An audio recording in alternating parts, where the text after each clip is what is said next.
Hey everyone, welcome to the show. Today we are doing a WTA Finals preview. We're going to talk about all the teams from the WTA Finals. We're going to talk a little bit of strategy for each of them as well, and kind of recap their year so far. And today I'm joined by Hanlon Walsh. Hanlon, welcome back. Thanks for having me. Always good talking doubles.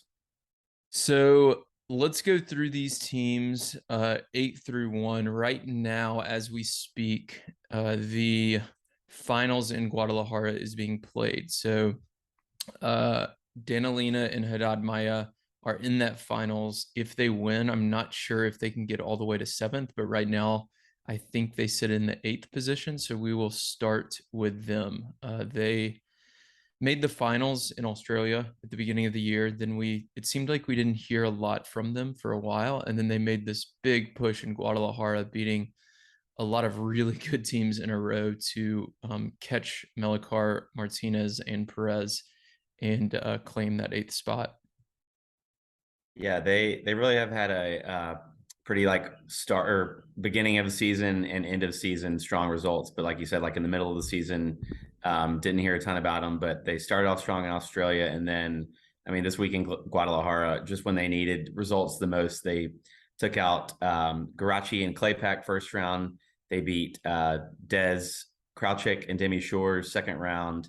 They took out Goff and Pagula in the quarters, and then in the semis took out the top seed Czech team of Krejcikova and Siniakova. So quite the impressive roster of teams that they beat. And three of those teams they'll see again next week in Fort Worth.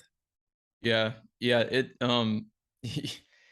Regardless of if you're rooting one way or another or who you wanted to see in Fort Worth, they definitely earned it. I mean, that is an unbelievable run down in Guadalajara, and they're looking to kind of cap it off tonight. And you mentioned before the call we have a lot of lefty righty combos, and this is one of them. So, Haddad, excuse me, Haddad Maya is a pretty powerful lefty who plays in the deuce court. So they play forehands in the middle, which is typically what I recommend to people, unless you just really prefer returning from a particular side. But she has a really strong game. I think she's probably almost 6 feet tall.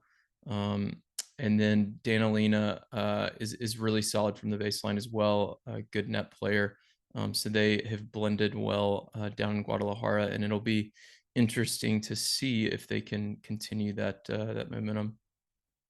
Yeah, I think you could make both arguments. Will they are they going to stay hot and keep the momentum, or do you think they could have a bit of imposter syndrome or run out of steam? Having barely qualified at the last minute, and then the altitude adjustments from Guadalajara to Fort Worth, and all the other things. Fortunately, it's not too long of a travel time from place to place, but yeah, it'll Right. be interesting to see which group they draw in, and the head to heads between all these different teams is pretty fascinating as Yeah. well. So I'm excited to see where they land in the groups in Fort Worth. Yeah. Yeah. If they finish eighth, like I think they will, then they'll be in the group. I think with Krejcikova and Siniakova, who they just beat. But I have to say, in that match, Krejcikova and Siniakova did not play their best tennis. No, they didn't. I've never I'd be seen them miss. totally, yeah, yeah, I'd be Never seen them totally miss that many easy surprised. volleys. Yeah. hmm Yeah, I'd be very surprised to see them play that poorly again. Um, Pulling up something here. Okay, so let's go on to the team that is in seventh right now, Demi Shores and Desiree Krafchick. Talk a little bit about the year they've had. They've had, yeah, a really steady, consistent year overall, I would say. I know we were in Indian Wells, which I'm pretty sure was their first tournament together. And since then, they've slowly been building throughout the year. A lot of quarterfinals, a lot of semifinals. I think I saw when I was doing research that they've made it to 5 different semifinals throughout the year. So they've come up short in a lot of the big matches to teams who just have, a bigger upside or more explosive game than they do. And I think that's one thing that they lack a little bit. But they had a really good run in the clay swing. They won the title in Stuttgart, finished runner up in Madrid, and semifinalist in Rome, all back to back. So went 11-2 over a 3 week period there. So that was probably the peak of their season. And beyond that, like I said, they just had a lot of really week in, week out solid results, making it to a lot of quarters and semis. So definitely look for them to make a strong statement in Fort Worth. Yeah, they're a lot of fun to watch. With them, you get neither of them have super big serves, so you get a lot of kind of longer rallies, a lot of really good net play. Kravchuk's a lefty; she plays in the deuce court as well, so they again do forehands in the middle. Demi Scherz is she might be my favorite player on the WTA tour to watch play. She is so aggressive with her returns, loves to step in and return volley and take that serve really early, which totally neutralizes the server's partner. And her hands at the net are really right there with some of the other top volleyers in the women's game. So they're a lot of fun to watch. But like I said, they don't. I feel like for me, they don't get quite enough like free points on their serve. Um, so I think that's one of the things that's kind of held them back and maybe prevented them from getting a bigger title this year. So Yeah. next, go ahead.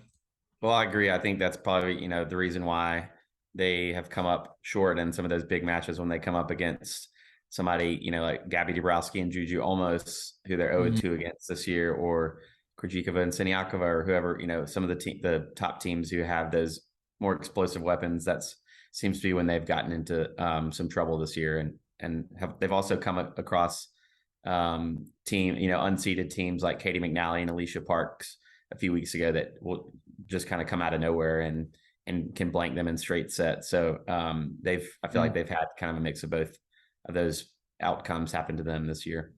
Yeah. Yeah, but definitely a really fun team to watch, like I said. So if you're in Fort Worth, definitely mark that one down and try to get out and watch them.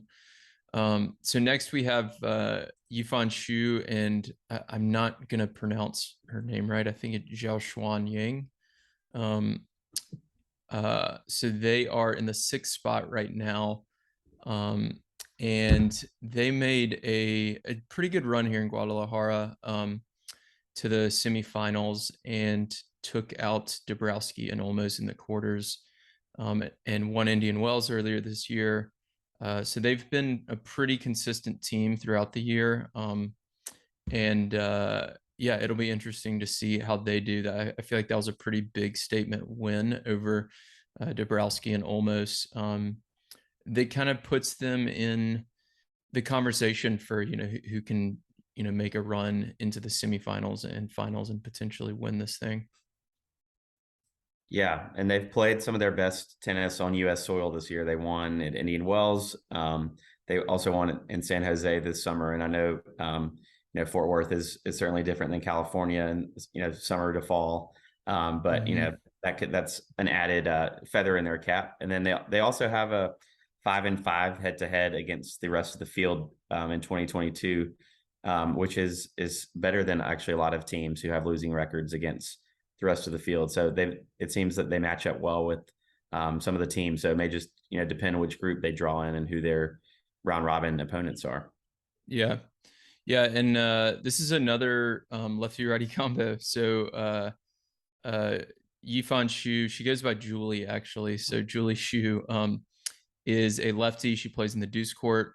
She likes to get to the net, very similar to kind of a Demi Shores, and she's really strong at the net. She's not a very tall player, doesn't have the biggest serve, but really solid returner, very smart player, and moves well at the net. And then her partner Yang is really good from the baseline, solid at the net as well, but has a little bit more power overall. And I've talked about this before on the podcast, but on the WTA side, typically you're going to see the best doubles teams have that kind of baseliner who can kind of dictate the point, and then the net player who can finish things off. And in that case, or in this case, Shu is that net player, and then Yang likes to play from the back, although they do both get forward at times as well. So, It seems like they complement each other well too, and it's interesting. mhm, Like you said, Shu used to play with Gabby Dabrowski, and they actually made the mhm, year-end finals for 3 consecutive years from 2017 to 2019. So this will be mhm. Shu's fourth appearance in the WTA doubles finals and Yang's first. Mhm. So I think they'll have the kind of experience or youth combination a little bit as well. I Yeah. mean, Yang is 27, so I wouldn't consider her young by any means, but just in terms of first time to a WTA final, she'll certainly want to lean on Zhu's experience on the bigger stages against the best teams in the world. Yeah. Yeah, absolutely. She's been a double specialist for a while now. So, next at number 5, we have Elise Mertens, who is no stranger to the doubles WTA finals, and Veronika Kudermetova. And at the beginning of the year, I was really interested to see how they were going to do. I knew they'd be good. I didn't know how good, because I feel like neither of them is awesome at the net. And like I said, I feel like usually you have to have that right combo of baseliner and net player. And when Mertens was playing with Shea was that net player, right? And she was able to kind of dictate from the baseline because Mertens, of course, also plays singles, and these singles players are able to, especially the ones who have a lot of success with doubles, they're able to hit off of both wings in either direction. So she can hit her forehand down the line or across her body. She can hit her backhand inside out or inside in, or across her body as well. So because they're able to do that, you can't really um, move at the net and force them into some uncomfortable shot because they really have all of the weapons to choose from. Yeah, that's a good point. And I was thinking this when I was, looking at them as a partnership and doing a little research on their year, Mm-hmm. because they both feel very similarly, unlike a lot of the teams in the WTA Finals field who complement each other really well. Like you said, either the lefty righty combination or the big baseliner, aggressive net player, more double savvy player, and they kind of have similar games in that respect. So Mm-hmm. looking at and this is Mertens' fourth WTA Finals appearance, and this with 4 different partners. So there's actually several players in the field this year who have been to the WTA Finals numerous times, with Mm-hmm. each with different partners. And I think looking at Mertens' past partners, Shea Sway, they made it to the finals here last year, came up short against the Czechs. 2019, she played with Arina Sabalenka. In 2018, she partnered with Demi Shores. And each of those three, between Shea, Sabalenka, and Shores, have very different game styles than Mertens does, and complements her very well. Yeah. So I think to their strength, Kudermetova and Mertens are very solid and consistent from the baseline. But again, I don't know that they have that kind of the it factor, the big explosive weapons that can really take over a match when you need a partner to on the doubles court. Yeah, yeah, it'll be fun to watch. They're actually a team I haven't had a chance to study or watch a ton of this year. Um, but yeah, I'm excited to see them here in Fort Worth. So Mertens next, probably has the best. Or one more thing about Mertens, yeah, got to give her some credit for her lob. I think she has the best that's a lob on good the point. WTA that I've probably seen. Yeah, And being a big fan of the moon ball myself, I always appreciate watching Mertens, throw it up in the air when she wants to redirect a doubles point. So I think that's one of her best strengths as a doubles player. yeah, it definitely is, and it's a great it's used a lot more, I'd say, on the women's side, just because typically they're not as tall, and their overheads might not be quite as strong. And Mertens is one of the best at it for sure. She is able to, if she's in a cross court rally and wants to get out of it, she can redirect that lob down the line with really good accuracy and feel and depth and things like that. So yeah, this will be that'll be a good one to watch. Next, number 4, we have uh, Ludmila Kichenok and Helena Ostapinko.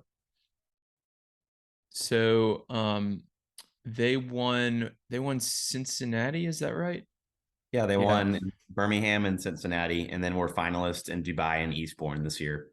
Okay. Yeah. So they've had a strong year. I remember watching them at Indian Wells. I think that might have been last year, actually. And Kitchenok is just a really solid doubles player. And then we all know Ostapenko can really hit the crap out of the ball. Um, That she can. and yeah, and she's a really fiery player. She's always trying to like distract her opponents. One thing I noticed at Indian Wells is she like shuffles her feet a bunch to try to. It seems like it's to try to distract the server on the other side while she's returning, which is kind of strange. But her power, and again, she's a singles player, so she can kind of redirect pace well. She can generate pace well, and also gets the net. So that combination with Kitchenok's kind of double savviness is, they make for a good, two right-handed players, a good solid doubles team. They do. And, the thing with Ostapenko, as we know in her singles game, is she doesn't really have any margin on her shots or a plan B. So I think this is a team that um, we could probably see, easily take out anyone in the WTA finals, or depending on the type of day or mood that Ostapenko might be in or having, I could see them, just bowing out to someone, or at least have performance dips, just based on Yeah. how often Pinko is on the court. But luckily, for doubles, she has Kitchenog there to, hopefully steady the ship when those moments happen. But I did want to point out they probably peaked the most in the middle of the season this year. Uh-huh. Between Roland Garros to the U.S. Open, they went 23-5. And that run included the two titles in Birmingham and Cincinnati that I just mentioned, a Mm-hmm. runner-up performance in Eastbourne, and semifinals and back-to-back majors at Roland Garros and Wimbledon. So clearly, they saved their best tennis for the bigger event. So I could see them shaking some things up in the group stage, depending on who they get drawn against. Yeah. Yeah, that's a good point about Ostapenko. I mean, if she is on, she's yeah, one of the best in the world for sure, singles or doubles. And because it's, this format is a 10-point breaker for the third. So if she is able to catch fire just for an hour or 45 minutes or something, that can be the difference in the match. You don't have that full third to kind of let her cool off or anything like that. Yeah, so they're sitting at number 4 right now. At 3 is Jessica Pagula and Coco Gauff. This is probably the team that I would say most American tennis fans, maybe the most household doubles name that we have in the draw, especially for more Mm-hmm. casual fans who are live in Texas or in the U.S. and coming uh, to the WTA Finals in person. I think they'll be really excited to see Goff and Pagula play together, both in singles and doubles, and that they've had an incredibly consistent year on the doubles court. They haven't played as often as some of the other teams, like Dabrowski and Olmos, or Kitchenok and Ostapenko, Mm-hmm. mainly because of their singles commitments, and then they didn't really start playing together until the Middle East swing, I think in February, and then since then have kind of picked and chosen which tournaments they play together. But when they have played together, they've been really good. They have one of the highest win percentages in 2022 among the teams in the WTA finals at 79%. So their record on the year is 22-6. And that includes 3 titles. And Doha, I believe, was the first one, Toronto and San Diego. And then they also were runner up and or at Roland Garros. So they've had a heck of a year for as less often as they've played relative to other teams. Yeah. Yeah, and it's been interesting watching Coco do so well. I mean, both of these players have done so well in singles. They're qualified for Fort Worth for the singles WTA finals as well. So they're gonna have their hands full. They're gonna be playing a lot of tennis, but they're used to it. I mean, they've done it, like you said, a number of times this year. And it's been fun to watch Coco's doubles game develop the past few years. I've studied her game a lot. I've scouted against her a few times, and the area of her game that's gotten really a lot better is her volleys. Her serve's gotten better for singles and doubles for sure, but her volleys and her movement at the net and her kind of instincts at the net, she's moving a lot better. I wouldn't consider her one of the best volleyers on the doubles tour right now, but it used to be more of a liability, and now it's becoming an asset for her. So that combination with Pagula's just solid power from the baseline. Um, like we said, she's a singles player, so she can, uh, redirect from off of either wing. She beats you down the line a lot, and they're both great returners. So they're going to be in every return game. You don't get a lot of free points off of missed returns from them. So they're a very good team. I could definitely see them pushing to the finals and maybe winning the thing. Yeah, I think it'll certainly depend on their single how they're doing in singles too, and if they have long matches or what their energy fitness levels like. I don't we haven't really Right. seen any issues from them in any tournaments that I can remember this year of them. They seem very committed to doubles. I know we talked with Jessica Bagula in the press conference in Toronto, and you asked her that question about how long is she going to stay committed to doubles and where it kind of ranks on her priorities, and they seem very committed. I don't remember them, withdrawing any matches this year that they've played. So it's good to see them Mm-hmm. really prioritize both. I'm also interested to see, who's in their group if the seedings stay the same because they have a 6-3 head to head against the field. So some good winning records against a lot of the teams in here. So again, it'll totally depend on the matchups and how the round robin groups are drawn. But I like Right. their chances to get out of the whatever group that they're in. Yeah, yeah, I totally agree. Yeah, and I'm pretty sure the singles, uh, yeah, I mean, singles is always a full third, so they're doing full third with add. The doubles, I believe it's no add and a 10-point tiebreaker for the third. So it's if they do have some long kind of three set singles matches, it could affect them on the doubles court, but I guess it might help them that it's a 10-pointer for the third in doubles. So we Yeah, and will this is a side note too, but Jessica Bagula has 5 titles on the year with 3 different partners.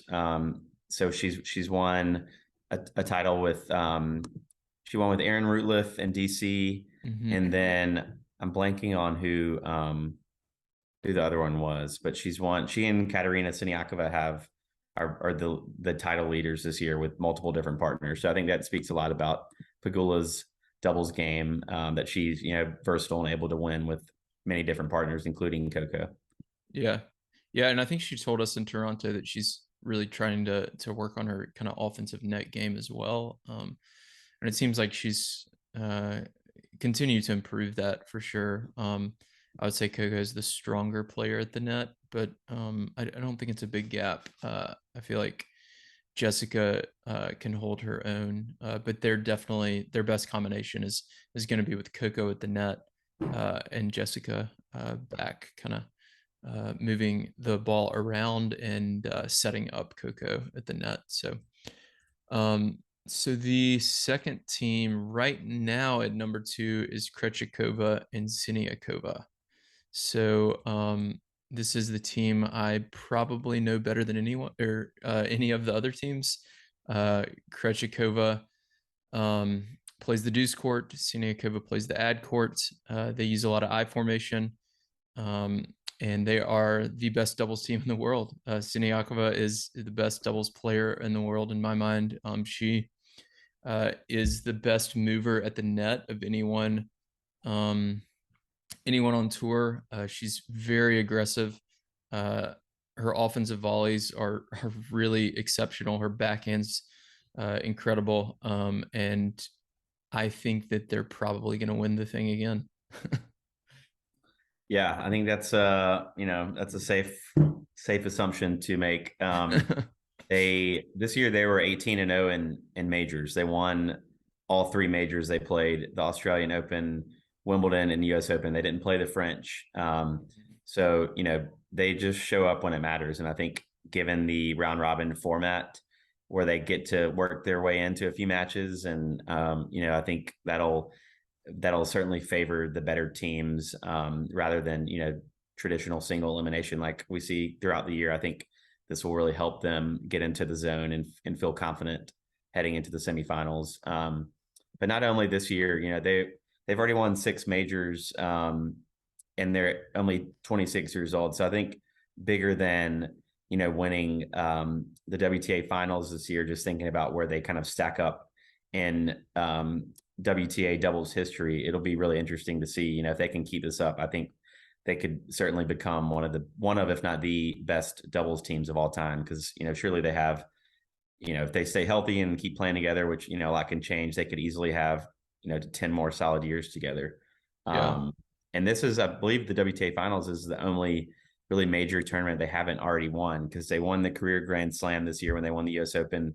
They've won Olympic gold. They've won the Billie Jean King Cup for Czech Republic. So this is really, I'm sure there's probably some WTA 1000s that they might not have won yet, but in terms of the slams and the other bigger I think they competitions like won the last year, didn't they? Didn't they win in Guadalajara last year? Oh wait, you're right. Never mind. I'm pretty sure they did. Maybe the U.S. Open was the last. Okay, you're right. I think Yeah, this pre-U.S. is the only Open. one maybe they haven't won twice. How about Yeah. that? Okay. That sounds better. Yeah. Yeah, but we'll see how it goes. I think, I mean, I could see them just rolling through the field. Like they only dropped one set at the Australian Open, one set at Wimbledon, and then the U.S. Open was a little more dicey. Yeah. And then the other night they lost to Haddad Maya and Danilina, and like we were talking about earlier, they that was the worst match I've ever seen them play. I think. Yeah. So The I third don't set know. tiebreaker, they missed four Yeah, volleys at the net. it was like I have no evidence of this, but they were kind of in control of who was in that eighth position. Like You if think they they wanted to, tanked? no, I mean there's too much money on the line and stuff like that. But like if they wanted to like throw that match because they wanted to see Haddad Maya and Danilina instead of Melikar and Perez, like they could have. I don't think they did that though. But I mean, if I were um them, I would want to have seen Melikar and Perez in my group either, just based on their last few matches with them. yeah. So they Melikar and Perez beat them like 2-3 in Cincinnati, and then at the U.S. Open it was a long 3-set match, and Krejcikova and Sinikova came out on top in that one. But um, I don't know. I mean, Haddad Maya and Danilina took them to 3 at the Australian Open final as well. So yeah, I don't think that that's what happened at all. But it just crossed my mind while I was watching. Like they're kind of in control of who gets eighth. I'm sure Um, there's probably a conspiracy theory out there on tennis somewhere that was the reason. But this was interesting too, yeah. looking at their head-to-heads this year. They haven't played Golf and Pagula yet. The Czech team of Krejcikova and Siniakova haven't played them, so that would be really fun to see those two teams square off Hmm. in either the semis or the finals, assuming that they'll likely be in different groups. But their head-to-head against the rest of the field is 4-1, which is 80% win percentage, and then they're 23-4 overall in 2022 at an 85 win percentage, which is the highest among all the teams in Yeah. the WTA finals, which isn't surprising. Right. Yeah. Yeah. They're definitely the team to beat. I mean, I think anybody who watches doubles definitely will pick them as the clear favorites. So the last team sitting at number one right now, I don't know if this will change. We have Gabby Dabrowski and Juju Olmos. They've been, yeah, Gabby and Juju have been, I would say, and the numbers show it. Obviously, they're number one in the race right now before the Guadalajara points come in, but they've been the most consistent week in, week out team all year.